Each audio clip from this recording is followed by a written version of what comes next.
তুমি নিজে পড়ো, কাফা বিনাফসিকাল ইয়াউমা আলাইকা হাসিবা। আজ এই হিসাবের দিনে, আজ এই বিচারের দিনে তোমার হিসাবের জন্য, তোমার বিচারের জন্য তুমি নিজেই যথেষ্ট। তোমার আমল বলে দেবে, তোমার আমলের হিসাব বলে দিবে তুমি কি জান্নাতি নাকি জাহান্নামী। আমার ভাইয়েরা একটু গভীর মনোযোগ দিয়ে শোনার চেষ্টা করুন। আল্লাহর কোরআনের এক একটা আয়াত, আল্লাহর কালামে মাজিদের এক একটা আয়াত এই পৃথিবীর মানুষের জীবনের গতিপথ পরিবর্তন করে দিতে পারে। কোন চোর, কোন ডাকাত, কোন ধর্ষণকারী, কোন জেনাকার, কোন দুর্নীতিবাজ, কোন পৃথিবী বিখ্যাত একেবারে যত বড় ডাকাত হোক না কেন, যত বড় চোর হোক না কেন, খুনি হোক না কেন, যদি আল্লাহর কোরআনের কাছে আসে হেদায়েত নেওয়ার জন্য, আলো নেওয়ার জন্য, আর যদি পুঙ্খানুপুঙ্খভাবে যথাযথভাবে একেবারে পরিপূর্ণভাবে বিসমিল্লাহর বা থেকে নিয়ে সূরা নাসের সিন পর্যন্ত গভীরভাবে মনোনিবেশ করে, অধ্যয়ন করে, গবেষণা করে, বুঝার চেষ্টা করে, পরিবর্তনের নিয়তে আল্লাহর কোরআনের কাছে আসে, পৃথিবী বিখ্যাত একেবারে জিরো যদি হয়ে থাকে, কোরআনের কাছে আসার কারণে কোরআন তাকে পৃথিবী বিখ্যাত হিরো বানায়া দিবে। কোরআনের কাজ হলো জিরোকে হিরো বানানো। সুবহানাল্লাহ কোন? কোরআনের কাজ কি বলেন না? আপনারা তো বললেন না। সারা রাত বয়ান হলো কিন্তু বাড়িতে কিছু নিয়ে যেতে পারলাম না, তো এটার মধ্যে লাভ হলো কি? কোরআনের কাজ হচ্ছে পৃথিবীর নিষ্পেষিত, নির্যাতিত অথবা গুনাহের অতল গহ্বরে ডুবে থাকা মানুষগুলোকে তার একেবারে চূড়ান্ত সম্মানে আসীন করার জন্য। সুবহানাল্লাহ বলেন। পৃথিবীর জিরো মানুষদেরকে হিরো বানাবার জন্য কোরআন পৃথিবীতে নাযিল হয়েছে, ঠিক কিনা বলেন?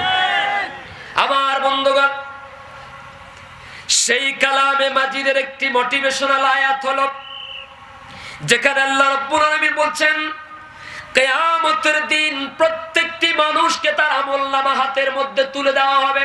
কে বলছেন?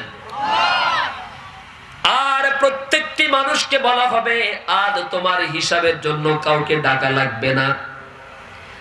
যেখানে তুমি অন্যায় করেছো ওই এলাকার মানুষদেরকে সাক্ষী হিসাবে ডাকা লাগবে না। যে অফিসে বসে বসে ঘুষ খেয়েছো, দুর্নীতি করেছো, সে অফিসের স্টাফদেরকে কাউকে ডাকা লাগবে না।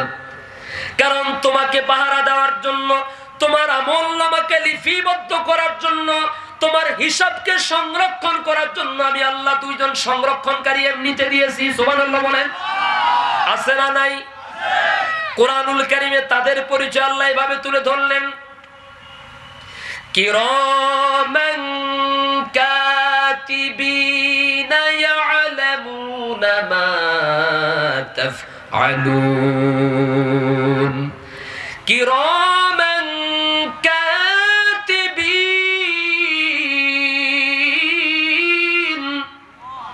ইয়ালামুনা মা তাফআলুন। আল্লাহ তাআলা বলছেন, সম্মানিত লেখক বিন্দু, তোমরা যা করো, যা বলো, যা দেখো, যা শুনো, যা কিছু পরিকল্পনা করো, সব তারা তোমাদের আমলনামার মধ্যে সুন্দরভাবে নোট করতেছেন, সংরক্ষণ করতেছেন। সুবহানাল্লাহ বলেন। দুনিয়ার সালিসদারদেরকে আপনি মিথ্যা কথা বলে ফাঁকি দিতে পারবেন? কথা বলেন। টাকার বান্ডিল দিয়ে আপনি একজন সাক্ষী কিনতে পারবেন? আল্লাহর একজন নিরপরাধী বান্দাকে আপনি অপরাধী বানাবার জন্য টাকার বান্ডিল দিয়ে, বিভিন্ন উৎকোচ দিয়ে আপনি একজন মিথ্যা সাক্ষী বানায় আদালতে হাজির করতে পারবেন? ঠিক কিনা বলেন? দুনিয়ার মানুষের সাথে ধোঁকাবাজি করতে পারবেন? দুনিয়ার সালিসদারদেরকে আপনি বোকা বানাতে পারবেন? কিন্তু পরকালের আদালত হচ্ছে এমন একটা আদালত, পরকালের বিচারালয় হচ্ছে এমন এক বিচারালয়, ওই আদালতের, ওই বিচারালয়ের যিনি হাকিম থাকবেন তিনি হচ্ছেন আমাদের সবার মালিক আল্লাহ। এই জন্য সূরা ফাতিহার মধ্যে প্রতিদিন আল্লাহর বান্দাদেরকে আল্লাহ সে কথাই স্মরণ করে দিচ্ছেন, আলহামদুলিল্লাহি রাব্বিল আলামিন, আর রহমানির রহিম মালিকি ইয়াউমিদ্দিন আছে না নাই মালিকি ইয়াউমিদ্দিন। এতক্ষণ পর্যন্ত যার প্রশংসা করলেন তিনি হলেন বিচার দিবসের মালিক। সুবহানাল্লাহ। দুনিয়ার কোন বিচারপতিরা সেদিন তার সামনে দাঁড়িয়ে কথা বলতে পারবে না, ঠিক না বলে? দুনিয়ার কোন আইনজীবীরা সেই দিন সে আদালতে আইনি লড়াই করার সাহস পাবে না। সেই দিন যিনি বিচারালয়ের বিচারপতির আসনে থাকবেন তিনি হচ্ছেন আমাদের মালিক আল্লাহ। আর যিনি সেই দিন আইনি বান্দাদের উম্মতের জন্য আল্লাহর কাছে বান্দাদের পক্ষ হয়ে আইনি লড়াই করবেন তিনি হচ্ছেন মুহাম্মাদুর রাসূলুল্লাহ সাল্লাল্লাহু আলাইহি ওয়াসাল্লাম। সুবহানাল্লাহ বলে। অতএব দুনিয়ার আদালতে ফাঁকি দিতে পারেন, নিরপরাধীকে অপরাধী বানাতে পারেন, অপরাধীকে নিরপরাধী বানাতে পারেন, ঠিক কিনা বলেন? কিন্তু ওই আদালত হচ্ছে এমন একটা আদালত, ওই আদালতে আল্লাহকে ফাঁকি দেওয়ার, ধোঁকা দেওয়ার, আল্লাহকে প্রতারিত করার কোনো সুযোগ থাকবে? তার কারণ হচ্ছে প্রত্যেকটা মানুষের সাথে আল্লাহ তাআলা একটা একটা কিতাব দিয়েছেন, দুইজন লেখক দিয়েছেন। সুবহানাল্লাহ। কোন জাররা থেকে জাররা পরিমাণ, সরিষা পরিমাণ এমন একটা ভালো আমলও বাদ যাবে না, আবার আমলনামা থেকে সরিষা পরিমাণ একটা গুনাহও বাদ যাবে না। আল্লাহ তাআলা সুন্দরভাবে ফেরেশতাদের মাধ্যমে আমলনামার মধ্যে সেটাকে জমা করে রেখে দিয়েছে। কারো প্রতি বিন্দু মাত্র জুলুম করা কি বলেন? আল্লাহ এমন একজন রব, আল্লাহ এমন একজন মালিক যে আল্লাহ বান্দাদের উপরে বিন্দু মাত্র জুলুম, কথা বলেন, বিন্দু মাত্র জুলুম করবেন না। আল্লাহ তার বান্দাদের উপরে বিন্দু পরিমাণ অবিচার করবেন না, কারণ আদালতটা হলো কার? আরো জোরে বলেন কার? ওটা একটু আপাতত পাশে রাখলাম, শুধু দুনিয়ার কথা বলি। সকাল থেকে সন্ধ্যা পর্যন্ত 24 ঘন্টার ভিতরে আল্লাহর বান্দা কত দৈনিক কতবার আল্লাহর সাথে নাফরমানি করে, গুনাহ করে, আল্লাহর হুকুম লঙ্ঘন করে। এত নাফরমানি, এত কুফরি করার সত্ত্বেও তো আল্লাহ রাব্বুল আলামিন ফেরেশতা পাঠায়া বান্দার গালের মধ্যে দুইটা চড় মারেন নাই, বান্দারে শাস্তি দেন না, ঠিক কিনা বলেন? যদি দুনিয়ার জীবনে এটা না করে থাকেন তাহলে পরকালীন জগতেও সামান্য একটু হেরফের থাকার কারণে একজন বান্দা নিরপরাধী হয়ে অপরাধ হয়ে যাবে আল্লাহর আদালতে, আর অপরাধী ব্যক্তি নিরপরাধী হয়ে যাবে, এমন কোন সুযোগ আল্লাহর আদালতে থাকবে না। যে যাই করেছে দুনিয়াতে প্রত্যেকটি জিনিসের পুঙ্খানুপুঙ্খ হিসাব আল্লাহর আদালতে হবে নাকি হবে না? অতএব আল্লাহর কোন বান্দা যদি একটি আয়াতকে ভালোভাবে গবেষণা করে, দুনিয়ার সরকার আমাকে পাহারা দিচ্ছে না, সিসি ক্যামেরা আমার অফিসে নাই, গোয়েন্দা সংস্থা আমাকে দেখে না, সরকারের কোন পুলিশ প্রশাসন আমাকে দেখছে না, পাহারা দিচ্ছে না, মনের আনন্দে যাই ইচ্ছা তাই করতে পারি, যা ইচ্ছা তাই দেখতে পারি, যা ইচ্ছা তাই বলতে পারি, যেহেতু কেউ দেখে না।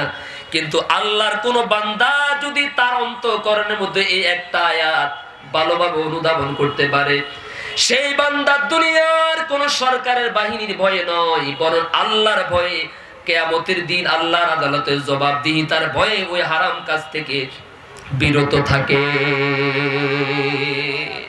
মানুষের ভয় বেশি নাকি আল্লাহর ভয় বেশি? আরো জোরে বলুন।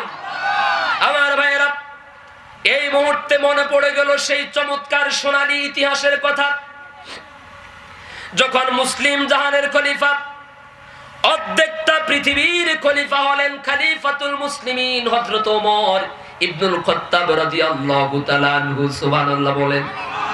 বাংলাদেশের মতো ছোট্ট একটা দেশ না, পাকিস্তানের মতো ছোট্ট একটা দেশ না, অস্ট্রেলিয়ার মতো ছোট্ট একটা দেশ না, গোটা দুনিয়াকে ভাগ করলে, পৃথিবীর মানচিত্রকে তুলনা করতে গেলে ওমর ইবনুল খাত্তাব রাদিয়াল্লাহু তাআলা আনহু যেদিন দুনিয়া থেকে শাহাদাত বরণ করলেন, আল্লাহর মেহমান হয়ে চলে গেলেন, সেই দিন তার খেলাফতের সীমানা ছিল প্রায় অর্ধেকটা পৃথিবী। অর্ধেক খলিফা খলিফাতুল মুসলিমিন ওমর ইবনুল খাত্তাব রাদিয়াল্লাহু তাআলা আনহু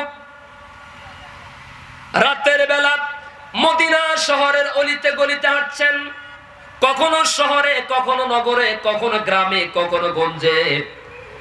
মাথার ভিতরে শুধু একটাই চিন্তায় থাকতো, আমার শাসনামলে আমি চেয়ারে দায়িত্ব পালনরত অবস্থায় যদি কোনো একজন জনগণ খাবারের সংকটে মারা যায়, আমার গাফলতির কারণে, আমার অদক্ষতার কারণে, আমার অমনোযোগিতার কারণে দেশের কোনো একজন মানুষ যদি কষ্ট পায়, বিপদগ্রস্ত হয়, কিয়ামতের দিন আল্লাহর দরবারে খলিফাতুল মুসলিমিন হিসাবে বিচার হবে না, একজন আসামি হিসেবে আল্লাহর দরবারে আমি ওমরের বিচার হবে।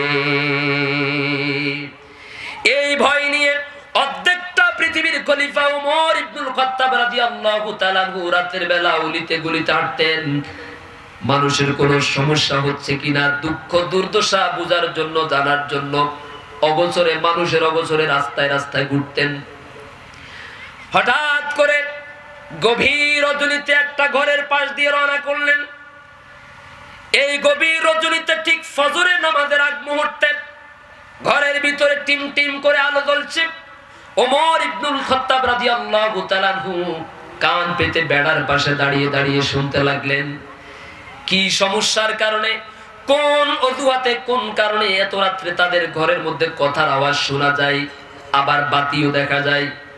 কানটাকে পেতে দিলেন, এমত অবস্থায় একজন মহিলার কণ্ঠ থেকে ভেসে আসলো। ওই মহিলা তার মেয়েকে বলছে, বিয়ের উপযুক্ত মেয়েটাকে বলছে, মা তাড়াতাড়ি ঘুম থেকে উঠো, একটু পরেই তো সকাল হয়ে যাবে, সকাল হলে তো মদিনার বাজারে দুধ নিয়ে যেতে হবে, দুধ বিক্রি করতে হবে, তাড়াতাড়ি উঠো, দুধের মধ্যে পানি মিক্স করতে হবে। মেয়ে বলছে, মা এটা কেমন কথা বললে, দুধের মধ্যে পানি মিক্স করব আর এটা মদিনার বাজার বিক্রি করব, কোন রকম যদি ওমরের সরকারের